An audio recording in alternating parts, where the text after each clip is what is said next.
But no one, especially not the judge, was ready for what came next. It was supposed to be a routine morning inside Courtroom 7B of the federal courthouse in Fresno, California. Outside, a soft drizzle tapped against the windows, the kind of rain that doesn't soak, just lingers, like a secret waiting to surface. Inside, the courtroom buzzed with the dull monotony of procedure. The clerk shuffled papers with a rhythm she could probably do in her sleep.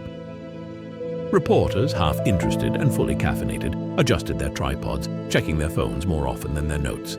Another day, another corporate hearing. Then the door opened, not with drama, not with ceremony. No entourage, no swarm of assistants, no legal team filing in ahead of him, just Elon Musk, gray suit, dark tie, no security detail, no briefcase, no expression. A few people turned their heads, some blinked, others whispered.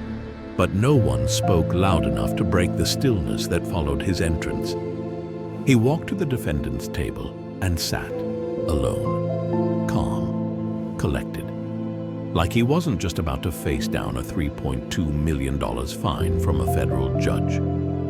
Judge Deirdre Colton sat at the bench, sharp-eyed and steel-spined. She was known for being tough, especially on the famous, especially on those who thought they were above the rules. She looked up from her notes and locked eyes with Musk for a single breath. Then, without missing a beat, she returned to her paperwork. The formality began. "Elon Musk," she said, her voice cool and practiced, "you have been found in violation of federal court orders relating to sealed testimony. The fine is $3.2 million, to be paid within 14 days. No drama, no flair, just a penalty. It was supposed to end there. No one in that room expected what was coming. Not the judge, not the lawyers, not even the reporters who had seen everything. He didn't speak loudly. He didn't raise his voice. But when he did speak, the room changed. Judge Colton leaned forward slightly, expecting to move on. Fines like this weren't a debate. They were declarations. But Elon Musk didn't reach for his wallet. He didn't protest. He didn't flinch. He just said calmly, "I'd like to respond now." A few reporters raised their eyebrows. One actually sat up straight, sensing the shift. And even Judge Colton paused for a second, surprised. It wasn't just that he wanted to speak. It was that he had come alone to do it. "Mr. Musk," she said, cautious but composed, "I recommend legal representation before continuing." "With respect, Your Honor," he replied, "I think it's more appropriate that I handle this personally." The room seemed to tighten. A billionaire standing alone before a federal judge, waiving counsel, about to defend himself in one of the most rigid systems on earth. That wasn't bold. That was unheard of. "Proceed," the judge allowed, almost skeptically. Musk reached into his jacket slowly and without drama and pulled out a single folded sheet of paper. No binder, no manila folder, just one page. He laid it flat on the table and looked up. "I'm not disputing what I said publicly," he began, "but I am disputing whether the gag order applied in the context it was used." Now, the silence wasn't just respectful, it was electric. He spoke in measured tones, neither defensive nor arrogant. He referenced Section 35B of the Protective Hearing Order, the March 11th issue date, subsection 35.3, which he claimed permitted disclosures under federal fair use, especially when the content affected shareholder safety. He wasn't appealing emotionally. He wasn't trying to sway opinion.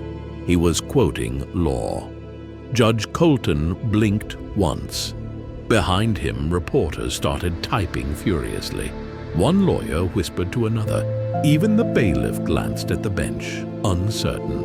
"I only mentioned a single aspect of a manufacturing process," Musk continued. "A process that, if misunderstood, could have posed a serious risk. I didn't name anyone. I didn't cite protected documents. I simply expressed concern based on what I had seen firsthand. And for the first time that morning, the room stopped breathing. And just when the courtroom thought they'd seen it all, he pulled out a single sheet of paper that changed everything. Judge Colton leaned forward again, this time not to lecture, but to listen. "Are you suggesting," she asked, "that your statements fall under whistleblower protection?" "I'm saying," Musk replied without hesitation, "that the fine being levied contradicts precedent, specifically Stansfield versus U.S. Tech Holdings, 9th Circuit, 2004. It was like a pin dropped in the courtroom.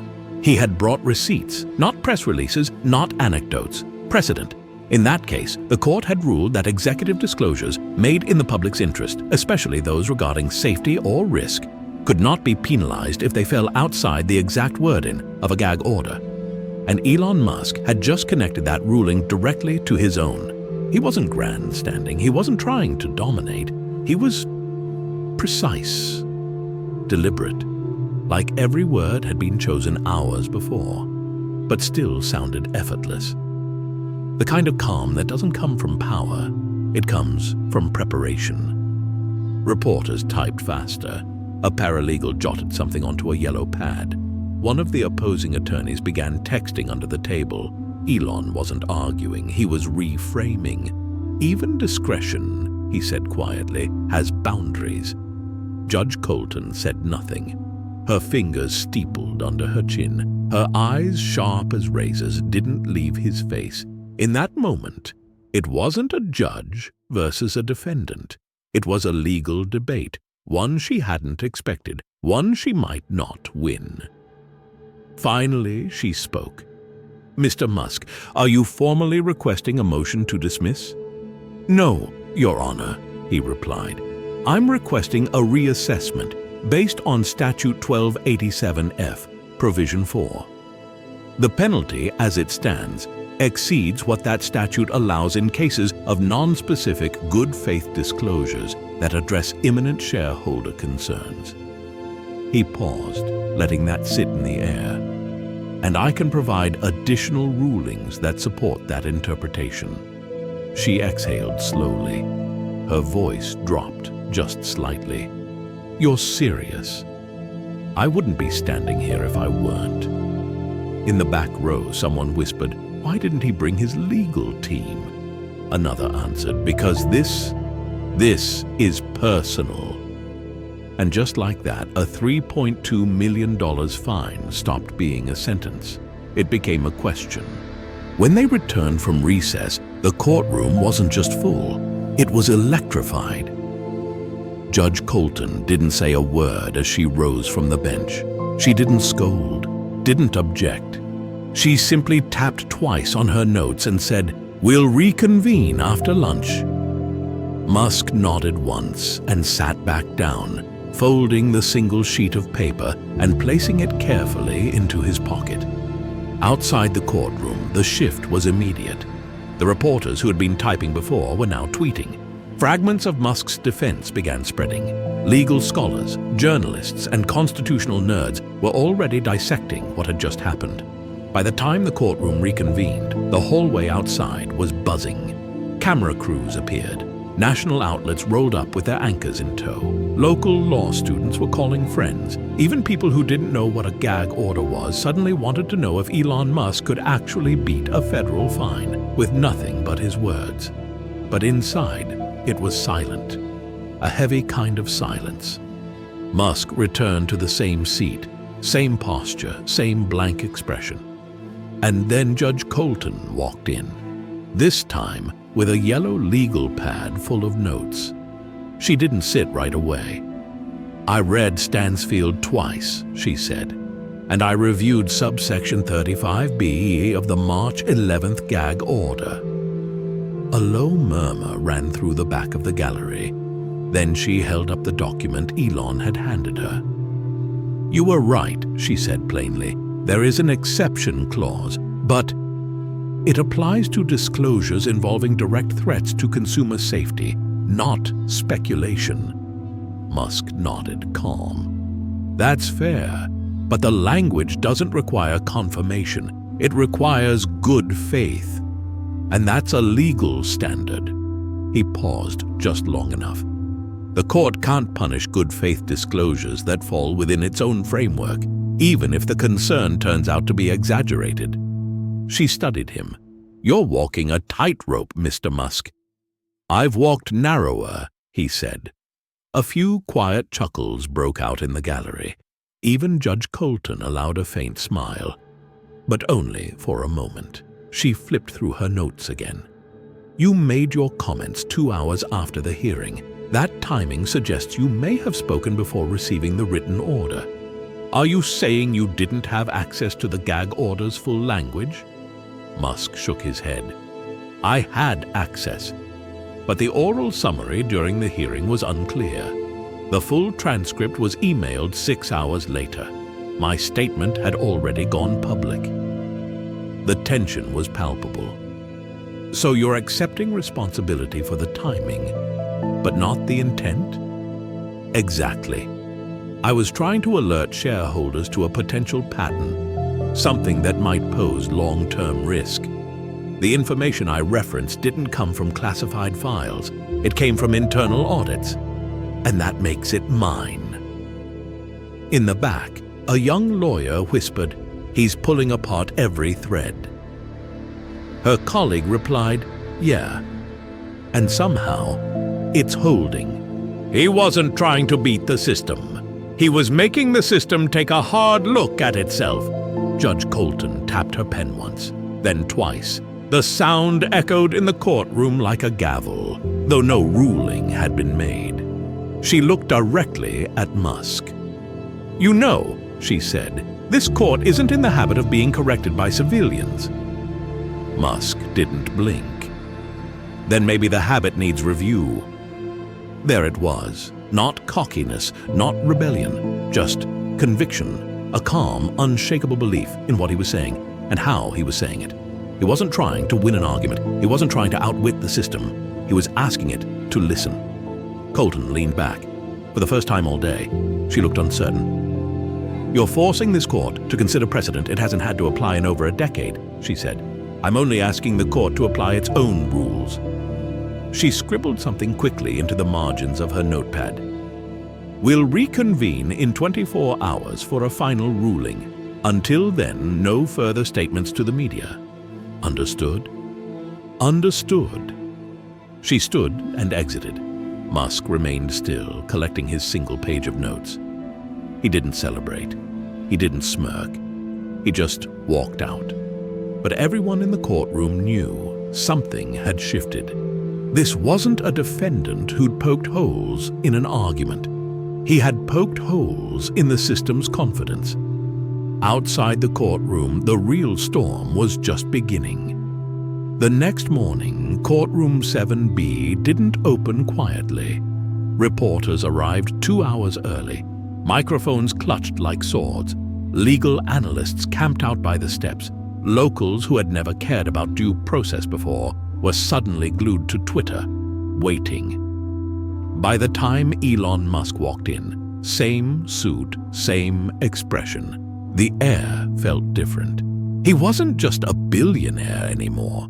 He was the man who stood alone and made a federal judge think twice. When Judge Colton entered, she didn't delay. "I've reviewed the materials presented yesterday," she said, "and I've conferred with a panel of legal advisors from within the district." That sentence hit like a hammer. Judges don't do that unless they feel something's gone wrong. She adjusted her glasses. "Mr. Musk's actions did violate the spirit of courtroom protocol," she said, "but the penalty assigned may have overreached the authority granted under Section 35B. A pause. "Your reading of the exception clause and your reference to Stansfield were accurate." You could hear a collective intake of breath in the gallery. While this court does not overturn its own penalties lightly, the fine will be reduced from $3.2 million, sir, to a symbolic $25,000. No applause, No outbursts, just shock. Musk gave a quiet, "Thank you, Your Honor." But Judge Colton wasn't done. "This court isn't granting you leniency because of your wealth or status. You earned this reconsideration because you came in prepared, respectful, and precise. That doesn't happen often, but it matters." A woman in the gallery leaned over to her husband and whispered, "I thought he'd be arrogant, but he's not. He's just different." Court adjourned. Elon didn't linger, didn't gloat. He walked out of courtroom 7B the same way he walked in quietly. But this time the system didn't look the same anymore.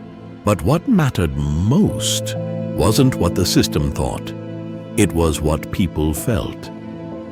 Within hours, the headlines began pouring in. Elon Musk challenges court fine, walks out with a win. Judge revises ruling after Musk's legal stand. One man, no lawyers, a whole lot of case law. Cable news pounced. YouTube clips of the hearing went viral. Podcasts dissected every moment. Law professors rewrote their lesson plans. The phrase, "the Fresno defense," started trending. Not everyone understood the legal nuance, but everyone understood what it felt like. A powerful man stepped into a rigid system and made it pause, not with fame, not with fury, but with facts. In the Department of Justice, internal memos circulated. Judges were warned that high-profile figures might start self-representing more often. That precedent, if not carefully handled, could unravel courtroom decorum. In Fresno and beyond, people weren't just watching. They were wondering. Could they do the same? Was the law really this bendable? Or had Musk simply shown what most people never dared to try? Not everyone celebrated. One San Francisco columnist called it dangerous theater. "We can't afford to glamorize courtroom gotchas," he wrote. "The law isn't a game." But others saw something different. A retired judge in Sacramento penned a response. He didn't challenge the law, he used it. That's not rebellion, that's democracy.